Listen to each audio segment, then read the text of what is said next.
If you don't have any business vertically, everything you are doing on earth is a waste. Because the design itself was framed around intimacy. In Deuteronomy chapter 32 verse 9, God was speaking to the children of Israel.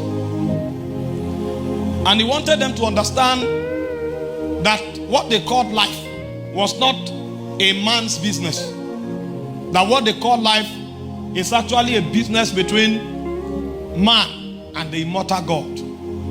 And he wanted man to understand that in this business, he's not the only person that needs to cash out.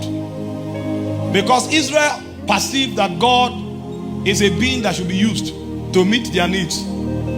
So he came to let them know that there was a wisdom upon which this system you live in was galvanized from. And that wisdom is intimacy oriented.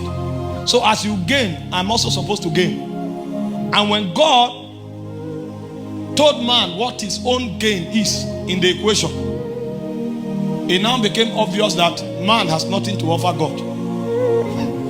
The only thing man has to offer God is himself. Because he created man in his image. So what God wants to have is man. He wants to behold himself, live out through man. And so every time man loses relationship with God, it means his existence is a waste to God. Because God's portion in your existence is you.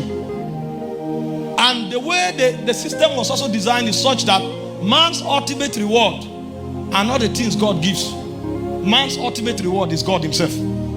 So when God met Abraham, the first man that he actually entered into a covenant that was eternal with, he told Abraham in Genesis 15 verse 1, he said, I am your shield. I am your exceeding great reward. Every other thing you are coming to me to get is important. But if you have not gotten me, you didn't exist.